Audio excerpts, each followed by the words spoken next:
Sir ನಮಸ್ತೆ. ನಮಸ್ಕಾರ. ತಮ್ಮ ಹೆಸರು ಸರ್? ಶಂಕರಪ್ಪ. ಸರ್, ಈ ಒಂದು ತಿಂಗಳ ಹಿಂದ್ಗಡೆ ಬಂದು ನಾನು ನಿಮಗೆ ಭೇಟಿಯಾಗಿ ನಮ್ಮ ಒಂದು SM ಜ್ಯೂಸನ್ನು ನಾನು ನಿಮಗೆ ಕೊಟ್ಟಿದ್ದೆ, ಹೌದ್ರಿ? ಈ ಜ್ಯೂಸನ್ನು ನೀವು ತಗೊಂಡು ಒಂದು ತಿಂಗಳಾಯ್ತು, ಹೌದ್ರಿ? ಒಂದು ತಿಂಗಳಾಗಿಂದ ಈ ಜ್ಯೂಸಿಂದ ನಿಮಗೆ ಏನೆಲ್ಲ ಅನುಕೂಲ ಆಗಿದೆ ಈ ಸರ್? ಜ್ಯೂಸಿಂದ ನೋಡ್ರಿ ನಮ್ಗೆ ವೇಟ್ ಇತ್ತು. ವೇಟ್ ಇದ್ದಾಗ ವೇಟ್ ಕಡಿಮೆ ಆಗೈತಿ. ಒಂದು 10 kg ಬೇಗ ನಾವು ಒಂದು ತಿಂಗಳದಾಗ ಒಂದೇ ತಿಂಗಳಲ್ಲಿ 10 kg ತೂಕ ಕಡಿಮೆ ಆಗೈತಿ. ಮೊಣಕಾಲು ನೋವಿದ್ದು, ಕೈ ಯಾವಾಗ ಒಟ್ಟು ಇಡ್ತಿದ್ದು, ಗಾಡಿ ಕಟ್ಟಿಗೆ ಹೊಡೆದಾಗ ಈಗೇನು ನೋವಿಲ್ಲ, ಹೆಲ್ದಿ ಅದೇನಿ.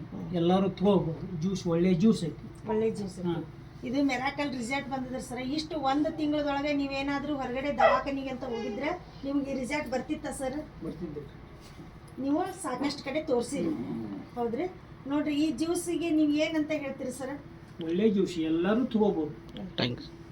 Better health better. ಸರಿ, ಇಲ್ಲಿ ಸೆಲುಡ್ಯಾಗ ಇಬ್ಬರಿಗೆ ಕೊಟ್ಟೆವು, ಅವ್ರಿಗೆ ಒಳ್ಳೆ ರಿಸಲ್ಟ್ ಬಂದೈತಿ.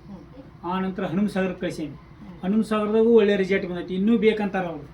ಹನುಮಸಾಗರದಾಗೂ ಇನ್ನೂ ಬೇಕಂತಾರ. ನಾಳೆ ಇನ್ನೊಂದು 2 ದಿನ ಮುಟ್ಟಿಸ್ಬೇಕು ನಾವು. ಸರ್, ಇದನ್ನ ಎಲ್ಲರಿಗೂ ಮನ ಮುಟ್ಟುವಂಥ ಕೆಲಸ ನೀವು ಮಾಡಾಕತ್ತೀರಿ. ನಮ್ಮ SMWPL ಕಂಪ್ನಿಗೆ ಒಂದು ಟ್ಯಾಂಕ್ಸ್ ಹೇಳನ್ರಿ. ಯಾಕಂದ್ರೆ ಬಡವ್ರಿಗೂ ಒಂದು ಮನ ಮುಟ್ಟುವಂಥ ಕೆಲಸ ಇವತ್ತು ನಮ್ಮ ಕಂಪ್ನಿ ಮಾಡ್ತಾ ಐತಿ. ಯಾಕಂದ್ರೆ ಒಬ್ಬ ಬಡವರು ಕೂಡ ಈ ಒಂದು ಆರೋಗ್ಯವನ್ನು ತಗೊಳ್ಳುವಂಥ ಒಂದು ಒಳ್ಳೆ ಒಂದು ಪ್ರಾಡಕ್ಟ್ ನಮ್ಮ ಕಂಪ್ನಿಯಿಂದ ನಮಗೆ ಕೈ ಕೊಟ್ಟಿದ್ದಾರೆ. ನೀವು ಪ್ರತಿಯೊಬ್ಬರಿಗೂ ನಮ್ಮ ಪ್ರಾಡಕ್ಟಿಗೆ ಮಾತಾಡೋಕ್ಕೆ ಬಾಯಿಲ್ಲ ಮತ್ತು ನಡಿಲಿಕ್ಕೆ ಕಾಲಿಲ್ಲ. ಇವೆರಡು ಕೆಲಸನೂ ನಿಮಗೆ ಆರೋಗ್ಯ ಸಿಕ್ಕಿದೆ. ನಾವು ಇನ್ನೊಬ್ಬರಿಗೂ ಕೂಡ ಆರೋಗ್ಯವನ್ನು ಕೊಡೋಣ ಅಂತ ಹೇಳಕ್ಕೆ ಇಷ್ಟಪಡ್ತೀನಿ sir. Better health better health better life. Better health better life.